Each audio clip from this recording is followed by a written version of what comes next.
So, kumusta mga kabuli? Ani Idja. Dito nga mga kabuli, bago pa pumutok ang tindi ng sikat ng araw ay nandito na nga kami sa dagat ni Kuya Richard. Malapit lang din naman dito kung saan ako namamana, kaya naman pinahila na lang namin yung ginagamit niyang balsa. Ako na nga rin nabidyohan mga kabuli ang pagpunta ko dito sa record, nandito na nga ako sa ilalim ng dagat. Kumahanap na nga ako ng mga isdang mulmul dito na pwede nating pang-ulam ngayong araw. Nakakita na nga ako dito ng isdang mulmul na agad tumago sa aragan, kaya agad ko nang pinana. Kung akala ko nga ay maaga pa lang ay makakatudyok na ako, pero nung pinana ko nga ay hindi tinamaan. Por Diyos.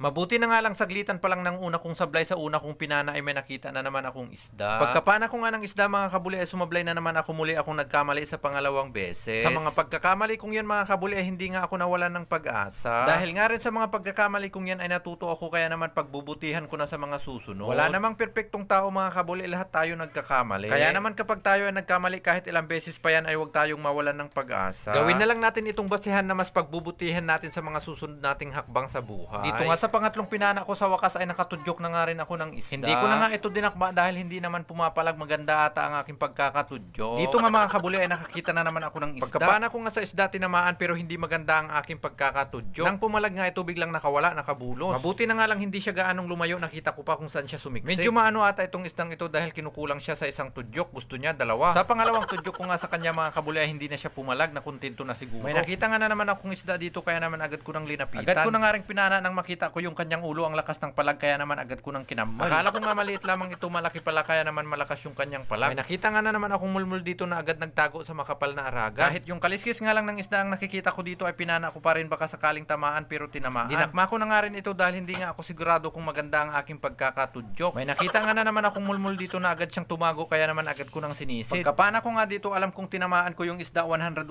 pero bakit biglang nakawala? Pagkatingin ko nga sa aking pana, naputol pala yung isang talim ng aking tadyang, kaya pala nakawala. Pero kahit putol na nga yung isang talim ng ginagamit nating tadyang ay tuloy pa rin tayo sa pamamana dahil meron pa ring dalawang talim yan. Bali partida na lang nga sa mga isda yan, dalawang talim na lang ang gamit natin, may pagkakataon na silang umilang. May nakita nga na naman akong mulmul dito, kaya naman agad ko nang pinana, namal. Nang tinamaan ko nga yung isda, agad ko na nga ring dinakma dahil pumapalag-palag pa, lumalaban. Kapag ganitong mapalag ang isda mga kabuli, mas mabuting dakmain na natin para siguradong hindi makawala. May pinana nga na naman akong isda dito, akala ko hindi tinamaan dahil walang pumapalag. Ganitong isda nga ang gustong-gusto kong tusukin dahil kapag natusok mo hindi na pumapalag. Siguro nga nagmamaya itong isdang ito, kaya naman gustong-gusto niyang magpatusok. Panibagong sisid nga na naman ako dito dahil meron na naman akong nakitang mulmol. Pagkapana ko nga sa isda, tinamaan sa kilikili, kaya naman agad ko na itong dinakma dahil alanganin ang tama, baka makawala pa. May nakita nga na naman akong isdang mulmol dito, kaya naman agad ko nang sinundan. Agad ko na nga ring pinana ito bago pa siya makapunta sa makapal na aragan para makapagtago. Mabuti na nga lang tinamaan ko pa rin yung isda kahit na masyado akong nagmadali. May nakita nga na naman akong isda dito sa bandang malalim, kaya humigop ako ng isang kontinor na hangin bago sumisid. Sinigurado ko nga natatamaan ko yung isda dahil kung hindi ko tinamaan, sayang naman yung hinigop kong isang container na hangin. Pagkaahon ko nga sa tubig ay hinarap ko na nga rin sa akin yung camera para makita nyo naman yung kapugian ko sa ilalim ng tubig. Agad na naman nga akong sumisid dito dahil meron na naman akong namataang isda. Siguro nga kinikilig itong mga isda sa kapugian ko dito sa ilalim ng tubig, kaya nagpapatusok sila sa akin. Sumisid nga na naman ako sa ilalim ng tubig dahil meron na naman akong nakitang isda. Agad ko na nga rin pinana ito nang walang kaba at hindi dinadaga sa dibdib, kaya naman tinamaan, nalso. Dinakma ko na nga rin yung isda, baka makawala pa, baka mahugot ang aking pagkakatusok. Mabuti na lang nga nakatusok pa ako dito ng isa bago pa tuluyang lumabo ang tubig. Dahil napakahirap ng mamana ng isda mga kabuli kapag napakalabo ng tubig, kaya nga dito ay umahon na ako. Mahon tamoy na lamang mga kabuli. Mahon tamoy na tahan na, santay libog na. Bigla yan init. Limabo ranom na, limibog. Chad, oh. Oh. May nakalap din. Gulpina. Sa kilo.